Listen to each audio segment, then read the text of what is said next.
Umpisahan natin for context. Umpisahan natin to. Ito kasi yung pinaka-latest na survey na nakita natin. This is tungkol sa approval rating ni PBBM and Sara, where PBBM was down 2 points at si Sara ay up by 2. Tapos mga kotsero, nitong nakaraan, ito naman si Pulse Asia. Ay, hindi pala si Pulse Asia. Si SWS, oo. Ay nagpakita naman ng pagtaas ni PBBM sa kanyang satisfaction ratings. Plus 27% if I'm not mistaken. Ito ngayon yung latest. And this has nothing to do with PBBM and Sara as an individual. This has something to do with the measure of support. Yung suporta ibinibigay ng taong bayan sa dalawang magkalabang grupo na to. Oo. Ano ba yung kasi yung ginagawa nila? Ano ba kasi nagre-resulta? Pro-Marcos support rises and pro-Duterte falls in Q2 2024. Ay, my goodness. Kung kayo ay nasa US, UK, Canada, Italy, France, Spain, Ireland, and Belgium, ay pwede na po kayo magpadala ng inyong mga remittances sa Pilipinas gamit po ang Sendwave. At ang gagawin nyo lang ay download ang Sendwave app, gumawa kayo ng account, lagay nyo yung bank account details nyo at pwede na kayo magpadala sa GCash, Cash Pickup at iba't ibang mga bangko sa bansa. At kapag ginamit nyo pa kayong promo code na Coach Jarte, makakuha kayo ng karagdagang $20 free credit. Kaya gamitin na si Sendwave for all of your remittance needs. Ito yung sinasabi ko sa inyong survey. Ayan. Political preference of adult Filipinos. June 26 to July 1, 2024.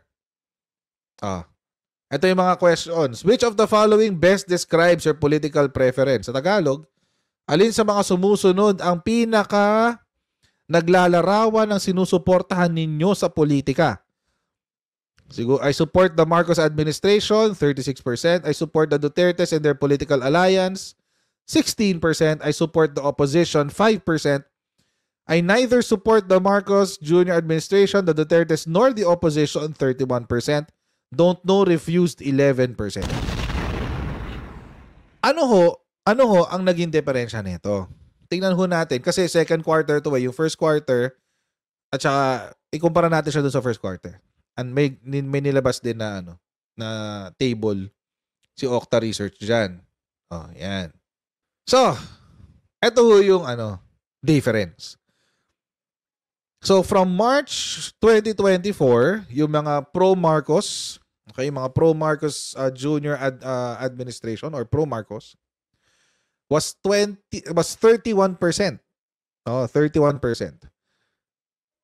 And then nag-increase o nadagdagan siya.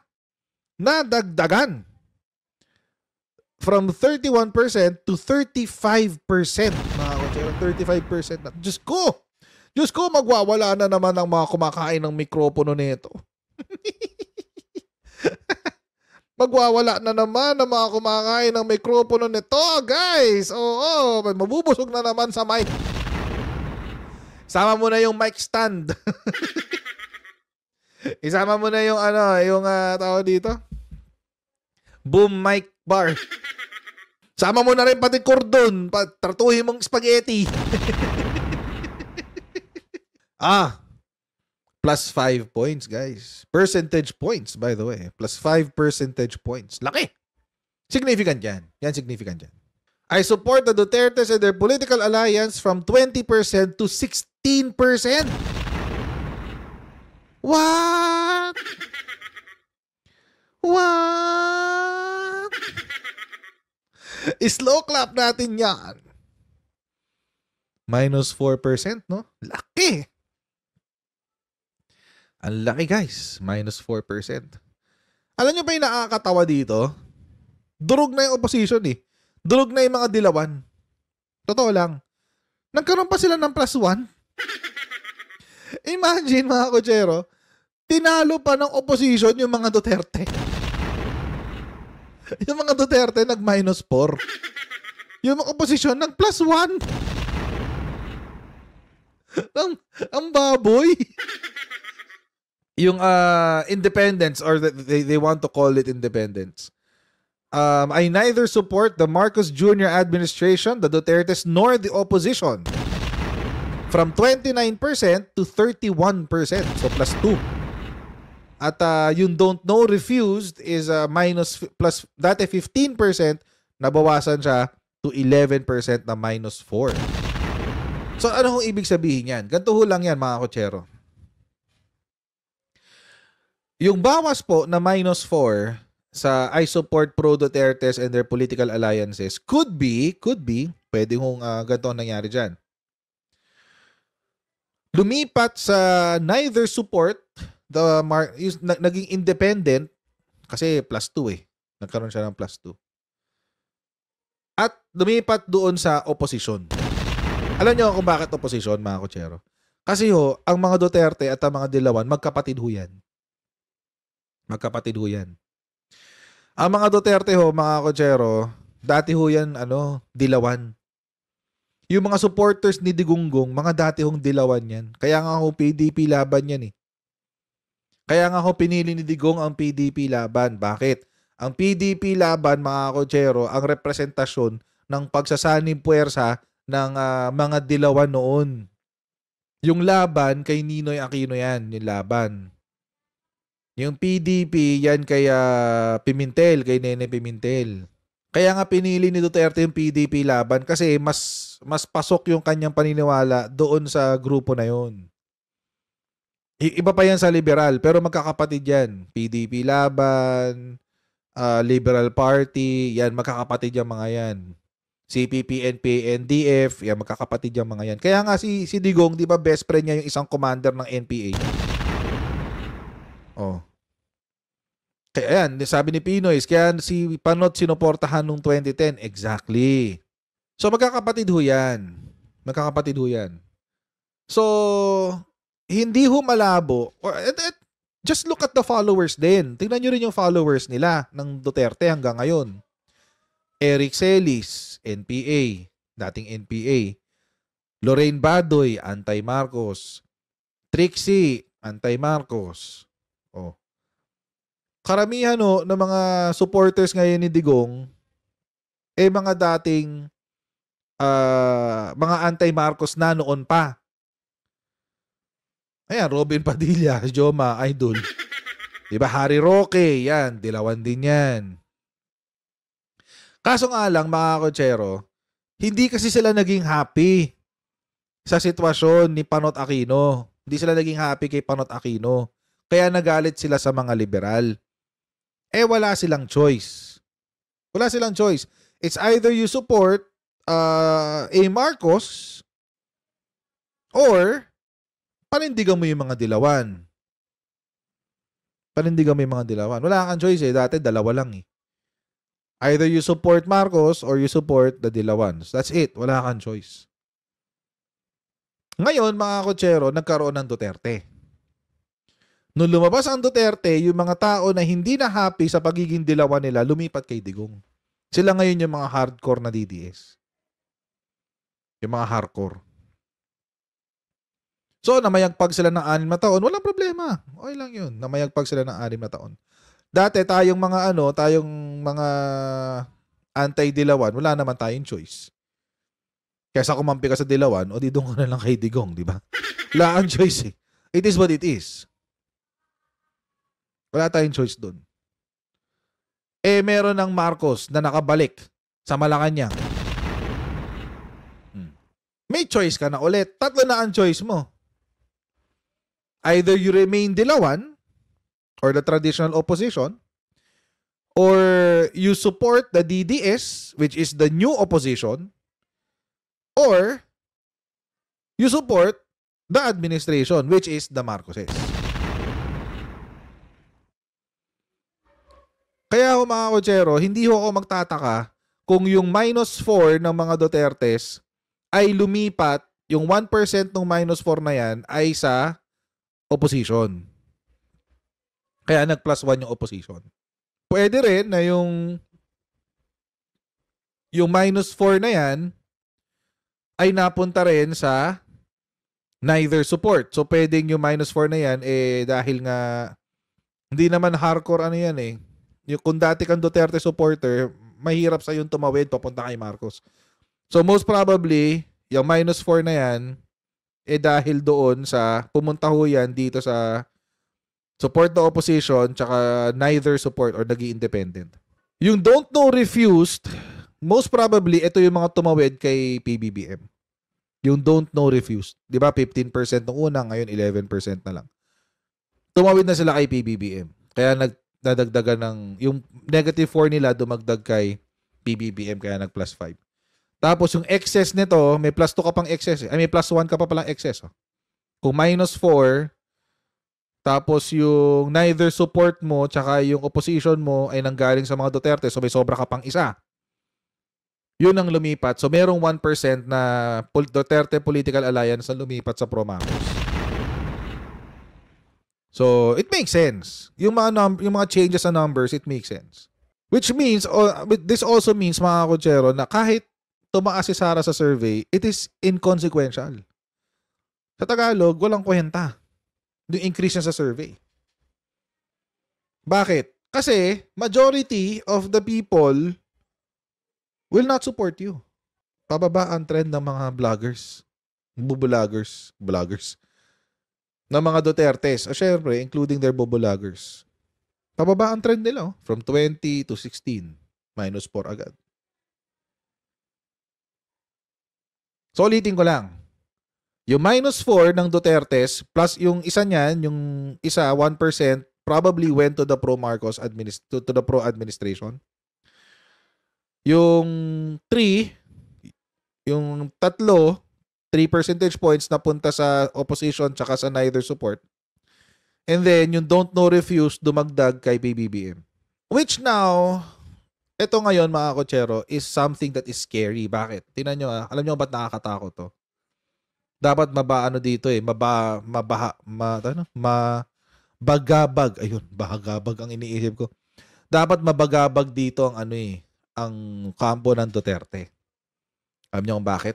Tingnan nyo.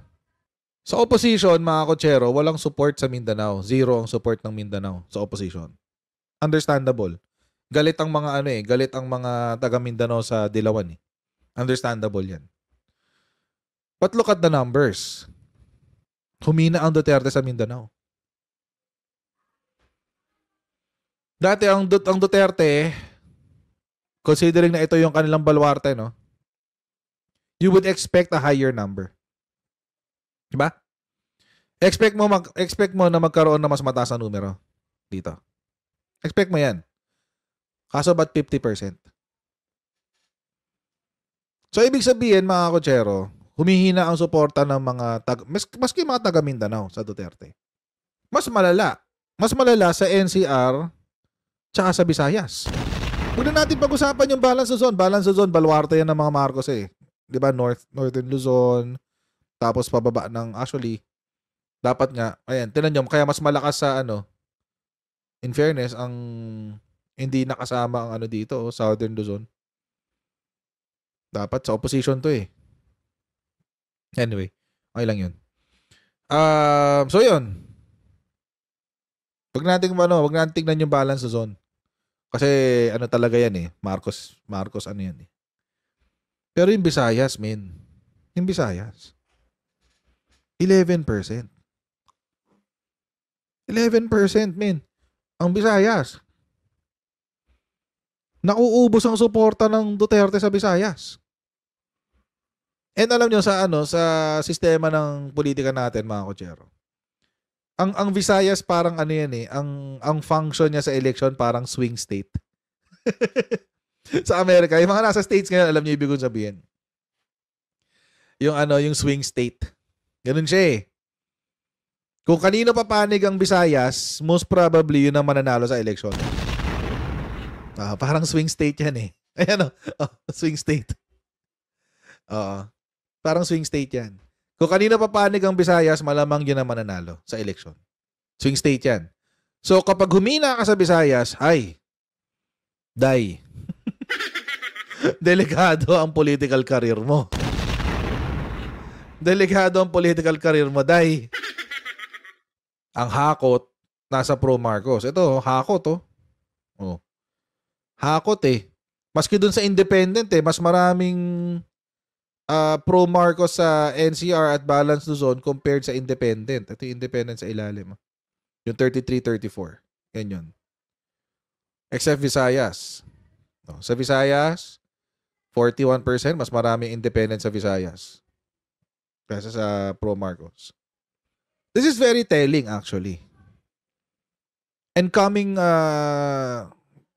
you have these numbers coming into an elections, 2025 national, midterm election, di pala national. Midterm elections. Ang layo na nga habulin nyo sa Visayas. Ito, ang laki 32%. Compared to 11% sa mga Duterte. Ang laki, man. Ang layo na nga habulin ng mga Duterte sa Visayas. Show of force kahapon to. Cebu's 455th anniversary celebration. Visayas executives support Marcos Jr. Nayak pa nga daw dyan si Lisa In a symbolic celebration of Cebu Province's 455th anniversary, Governor Gwendolyn Garcia along with governors from neighboring regions, plus capital officials and majority of Cebu Province's mayors pledged their support and commitment to President Ferdinand Bongbong Marcos Jr. in his call for unity. May pinirmahan pa silang TARP. This is a statement and a commitment as well as a challenge to my fellow governors. Now more than ever, let our voice ring out in the entire Philippines as leaders, as chief executives who understand the burdens that we must face multiplied 1,000 times for the President himself. Dami Ito yung mga governors Aklan, Siquijor, Bohol, Eastern Samar, Southern Leyte, Iloilo, Negros Occidental, tsaka Guimaras. 3 region yan 6, 7, and 8. Lakas Kaya mga kotsero, minsan napapaisip ako dapat ba talagang, kaya ang weird nung sinasabi, ang weird nung sinabi ni Pulse Asia. Sobrang weird nung sinabi ni Pulse Asia. Kasi parang although 2% lang naman yung increase. 'Di ba? 2% lang naman 2% lang naman yung itinaas ni Sara. Pero it's really weird. It's really weird. I don't know what to make out of this. Ang weird So, ito na nga. Challenge given is a challenge accepted. May this, what we have witnessed, snowball into a countrywide show of support as I challenge all of our 82 governors to lead the way. 9 out of 82. Konti na lang, magiging majority na yan. Konting push pa. Lakas pa naman ang hatak ni Governor Gwen. Diba? Lakas pa naman ang hatak ni Governor Gwen sa sa Visayas. Yan natin kung ano mangyayari. But again, mga kotsero, this is very telling.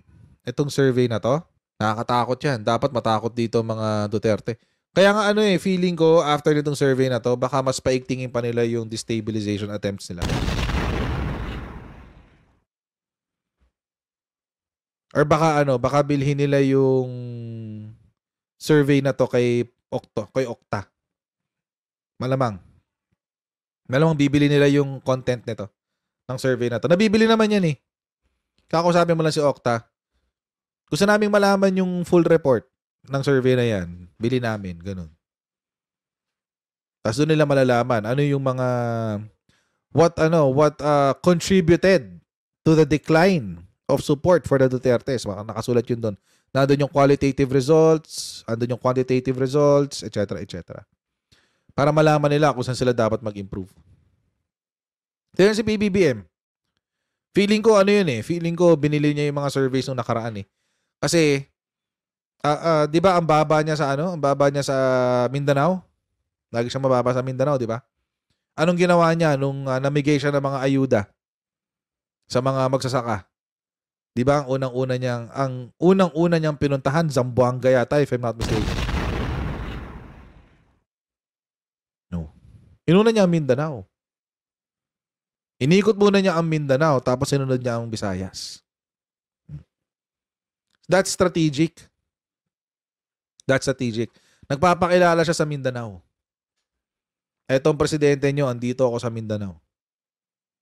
Tumutulong ako sa inyo dito sa Mindanao. That's part of the strategy. Okay lang yun. Ganun talaga yun. It's really part of politics. Walang masama doon. Walang masama doon. It's just the reality of political life. Most probably, you can expect one of these days na magkakaroon ng adjustment.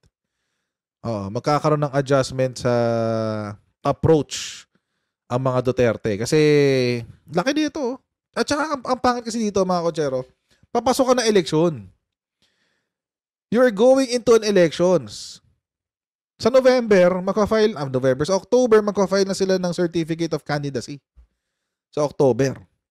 May mga narinig na akong chismis kung sino ang tatakbo sa sa banner ng PFP, ng unit, the Unit Team 2.0. Upgraded version, yung walang Duterte. Ganon. May mga narinig na akong chismis galing sa ating Dagang Costa. Oo. Parang nakakaamoy, mayroon daw mga nakakaamoy ng isang yung macho black mukhang kasama. Yung macho black. Oo. Tapos merong isa from, I'm surprisingly enough, from the opposition. Isa. Of course, meron ding isa yun ng kaka-resign lang. Oo, mukhang natutunugan na baka tumakbo under the banner of the administration. So,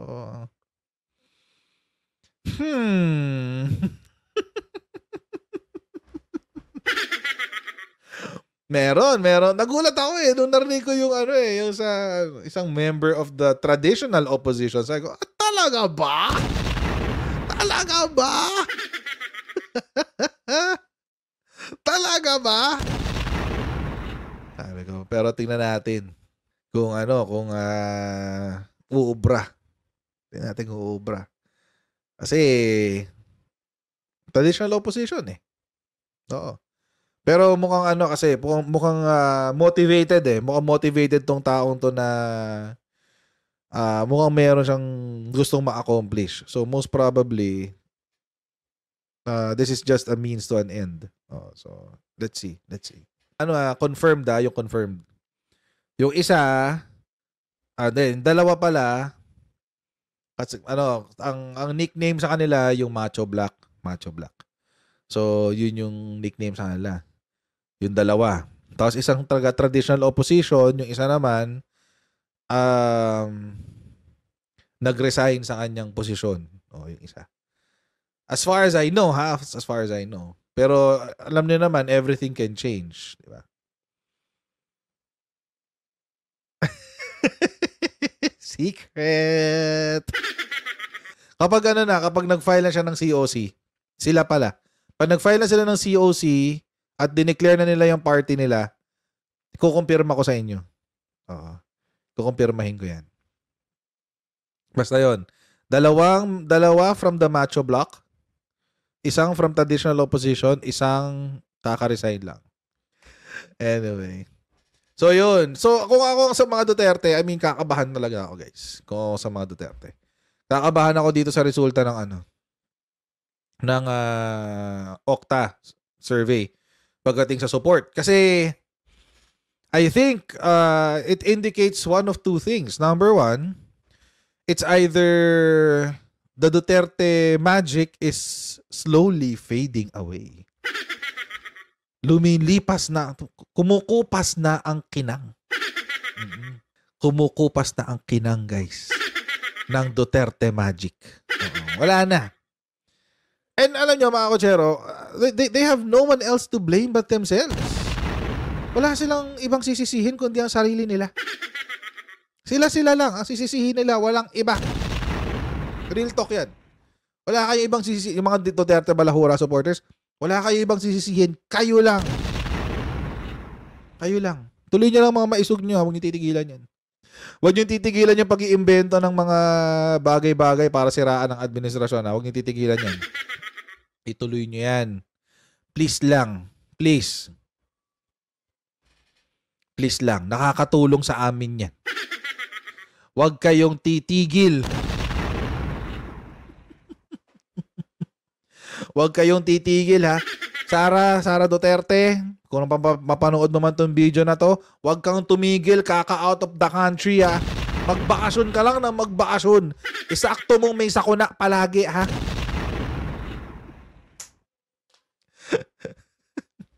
Isakto mong may sakuna palagi. Yung mga biyahe mo ha. Inday. Huwag niyong patitigilin si Maharlika ha. Oo, huwag niyong patitigilin. Hayaan nyo siyang dumami ang mga kaso niya. Oo. Huwag nyong itigil ang paggawa ng fake news. Ituloy nyo lang yan. Tuloy-tuloy nyo lang ang maisog ha. Huwag kayong titigil. Huwag kayong titigil. Parang awa nyo na. We love it. We are enjoying it. Okay, so hanggang dyan lang po muna tayo sa ating live stream for tonight. And huwag niyo pong kalimutan mag-subscribe sa Coach Jared YouTube channel at sa bago ko pong YouTube channel din. Lagay ko ulit yung link para makafollow kayo.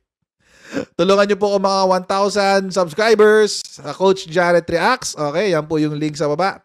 Paki-follow po yan. And paki-subscribe po yan. And please follow me on my social media account. Jared Pulido ang pangalan. I'll see all of you in our next live stream. God bless you guys. See you next time. And happy birthday to my loving wife. Happy birthday to you! At saka happy birthday din sa aking tita! Happy birthday to you! Alright. Bye everyone. See you next time. Bye!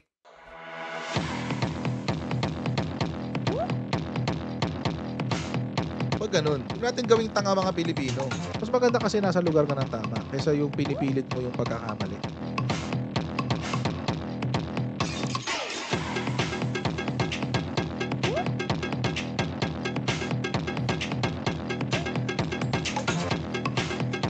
Are they willing to go that far? Hindi makakalimutan ng Pilipino yan hanggat di nasasagot niya. Sino ngayon nagsasabi ng totoo?